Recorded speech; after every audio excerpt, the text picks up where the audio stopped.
Hey everyone, it's Matt Hardy here, and in today's video, we're talking about how it is harder to get access to auto credit. Before we get into this video though, as always, if you want to save time and money the next time you purchase a car, link to my car buying guide in the description down below. And then if you want to see more videos just like this, then I recommend you subscribe because I post content every single day. Let's get into it.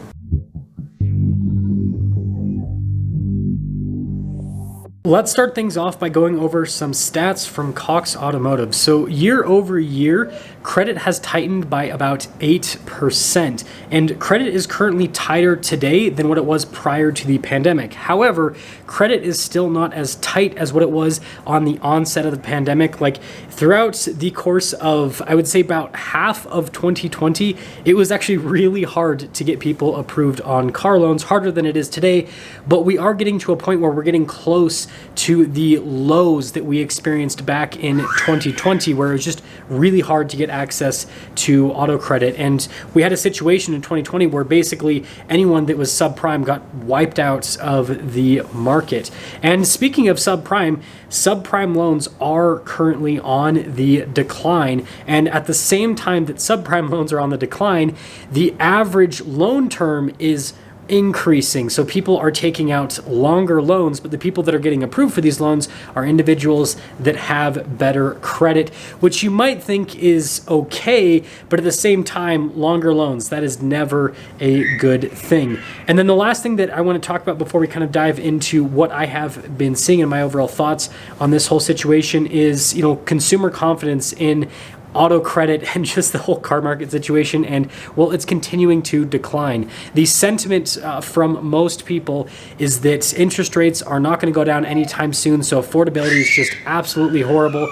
And at the same time, these car prices, right, being as high as they are, just puts a lot of people in this situation where they just feel really negative about the overall market. So let's quickly sum things up with what I've been seeing out in the world and then my thoughts on this situation and what this means for the car market moving forward. So in terms of what I am seeing, there are two groups of people that are getting impacted the most by this credit tightening situation. First off, individuals with subprime credit. They're just simply not getting approved. And there is a pretty interesting situation happening right now where these people with subprime credit are just going from dealership to dealership trying to get approved on car loans, and it's just not happening. I have dealers telling me this on a daily basis at this point, that they just have these individuals come in, try to get approved for a car loan, they look at their credit and they realize that this person's been shopping, as in they've been to a bunch of other dealers trying to do the same, and it's just not happening for them. And so that's obviously a big impact because these individuals are not able to get a car because they're just not able to get approved.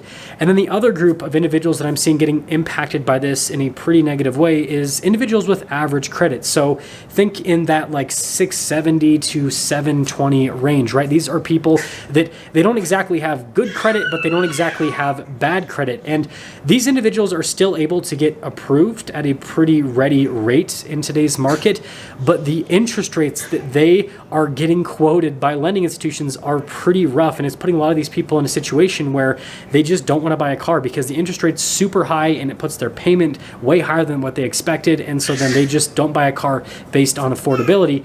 And so because these two groups are kind of getting kicked out of the car market, it's kind of causing an interesting thing to happen in the car market. So with subprime people, they typically are going to be purchasing lower mileage, lower cost cars, and because they're not able to get approved, then those cars are obviously available, but don't worry, they're not selling. They actually are still selling, and they are selling to the individuals that are of average credit that will typically purchase the more expensive vehicles. Well, they don't want the payments of the more expensive vehicles, so they're purchasing the more affordable vehicles, which is putting us in a situation where those more expensive vehicles are not selling, and that's frankly why we're seeing a lot of discounts on that. So it's kind of an interesting situation that's unfolding on the credit side of things, but diving into what this means for the car market, and that kind of answers the question as to what this means for the car market.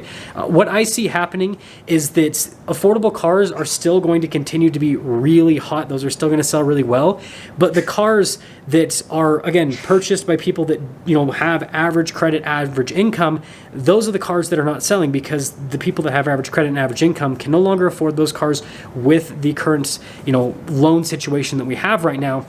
And so it's going to cause these cars to continue to stack up on dealer lots. We're going to continue to see bigger and bigger discounts until, the prices match where they need to be for the individuals that will typically purchase these vehicles to be able to afford them.